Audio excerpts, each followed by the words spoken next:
Welcome to Unacademy guys. मेरा नाम है नवदीप। हम जब भी कभी इलेक्शन के बारे में सोचते हैं ना, हम लोगों को याद आता है डेमोक्रेसी का कॉन्सेप्ट कि it is the rule of the people. लोगों का राज है, लोकतंत्र है। लेकिन आज के ट्रेंड्स ये कह रहे हैं कि लोगों का राज तो है, लेकिन इस लोगों के राज में deciding power youngsters and women कि आखिरकार सिंहासन पे बैठेगा कौन। 4 स्टेट्स और एक यूटी आज इलेक्शन रिजल्ट्स आ रहे हैं, लेकिन जो ट्रेंड्स है वो यही कह रहे हैं कि जिसको वुमेन ने और यंगस्टर्स ने वोट किया है, सपोर्ट किया है, वही सरकार बनाएगा। ये मैं नहीं कह रहा, डेटा कह रहा है। चलिए एक बार आपको डेटा दिखा देता हूं। यहां देखिए आप, वेस्ट बंगाल में इस बार बहुत ही हाई परसेंटेज हुई, बहुत हाई टर्नआउट था। काफी लोग कह रहे थे कि ये एसआईआर के करके हुआ। इतना ज्यादा वोटर टर्नआउट और पर्टिकुलरली वेस्ट बंगाल जैसी जगह में एसआईआर की वजह से या किसी और वजह से, हम उसके बारे में बात नहीं करेंगे।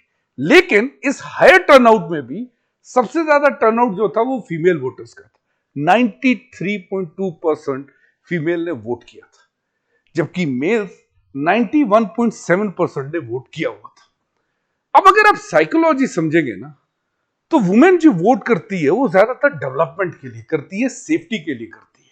उसी के साथ साथ कहीं ना कहीं अब वुमेन जो वोट्स होती है वो जॉब्स के लिए भी जाती है कि स्टेट में कितनी जॉब्स है। ऐसा इसलिए कि अगर आप देखेंगे, वुमेन अगर घर पे रह रही है तो उसके पति को दूसरे स्टेट में या घर के उसमें बेटे को दूसरी स्टेट में काम करने को जाना पड़ रहा है, तो एक सेंस ऑफ सिक्योरिटी खत्म हो जाती है। इसीलिए यह देखा गया कि इन स्टेट्स में ज्यादातर जो वुमेन ने वोट किया वो जॉब्स के लिए, इंडस्ट्रियलाइजेशन के लिए वोट किया हुआ है। ऐसा अभी के ट्रेंड्स जो इलेक्शन के आ रहे हैं वो भी बता रहे हैं, और हायर वोटर टर्नआउट जो वुमेन का था वो भी इसी तरफ इंडिकेशन कर रहा है।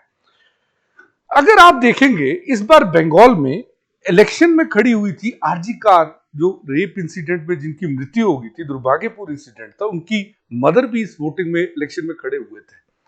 इनके करके बंगाल में एक अलग से एक बात चली कि वुमेन की सिक्योरिटी के ऊपर लोग खुल के बात करने लगे। ऐसा इसलिए भी क्योंकि वेस्ट बंगाल की जो चीफ मिनिस्टर है वो महिलाएं हैं, ममता बनर्जी। लेकिन उन्होंने एक बार कह दिया था कि लड़कियों को 7 बजे के बाद बाहर नहीं निकलना चाहिए। अब सोचिए, एक स्टेट की चीफ मिनिस्टर वुमेन है और वो कह रही है कि लड़कियों को 7 बजे के बाद बाहर नहीं निकलना चाहिए, तो एक सेंस ऑफ सिक्योरिटी थी। अब इसी सेंस ऑफ सिक्योरिटी को अमित शाह ने एक बार मजाक मजाक में कह दिया कि girls can step out fearlessly even at 1 PM after May 5। भले ये बात उन्होंने कैजुअली कही हो, लेकिन ये वुमेन को एक इंडिकेशन था कि हम आपकी सिक्योरिटी की परवाह करते हैं, we are there for your security. और ये बात शायद हायर वोटर टर्नआउट में साफ साफ दिख रही थी।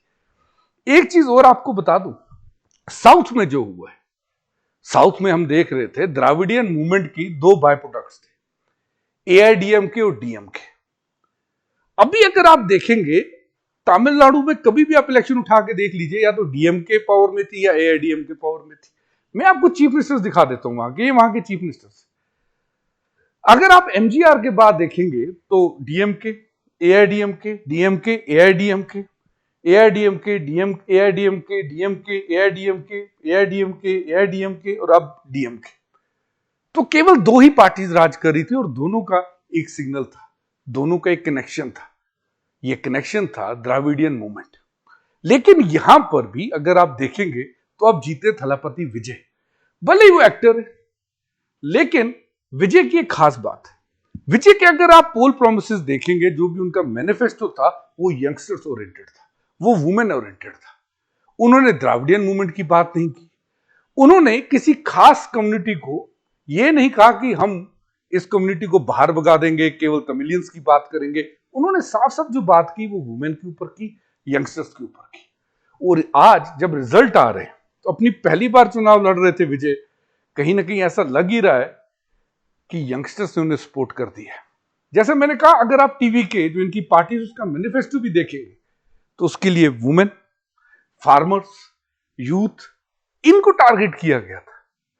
उन्होंने जो द्रविडियन पॉलिटिक्स इतने सालों से चल रही थी, उससे बहुत बाहर वो जा चुके थे। एक चीज और याद रखिएगा कि टीवीके का अगर आप वेलफेयर स्कीम देखेंगे, तो उसमें उन्होंने साफ साफ कहा है कि 2,500 वो वुमेन को देंगे। 6 एलपीजी कनेक्शंस देंगे, सेफ्टी मेजर्स देंगे, वुमेन के लिए सेपरेट कोर्ट्स बनाएंगे।